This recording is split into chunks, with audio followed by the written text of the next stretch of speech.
Edo State Secretary to the State Government, Osarodion Ogie, come join body with the Oba of Benin and Benin people to celebrate the annual Eb'ewere Festival wey shele for this year 2023. The Eb'ewere Festival also carry body dey rub wetin the Benin dey call Eb'ewere, wey Igbo people dey call leaf. Different groups for Benin come carry jollification meet Oga Ogie with the Eb'ewere leaf for prayers for the entire Ogie family and the state and Naija kpakpa. Nosa Idele Ogbeide, wey be our tori person on ground, come yarn us say na over 22 groups carry happiness and jollificate come Oga Ogie family compound. Some elders for different communities for Benin also join this jollificate. Make we knack you na the pictures of wetin happen today.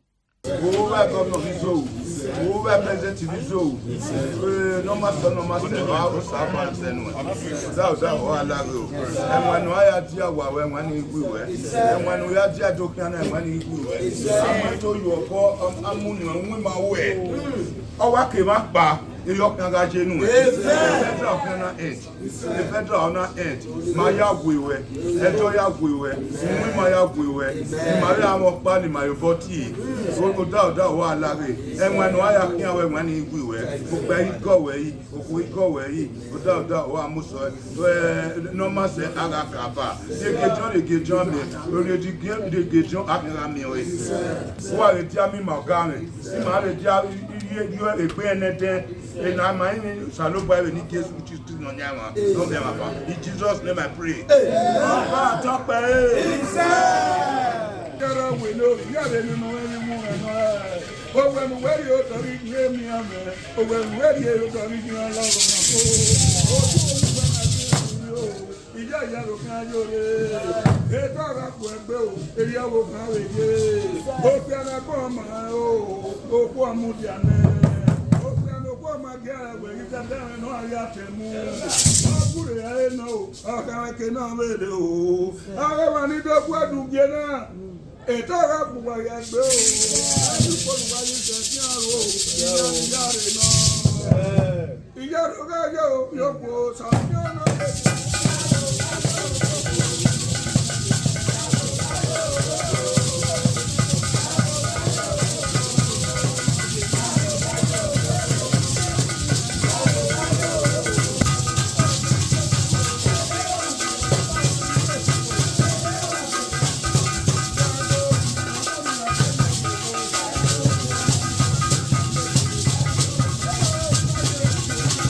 make una no forget say as we see am na so we dey talk am, we no dey take blame. Pelumi Mokoro, TMC TV News.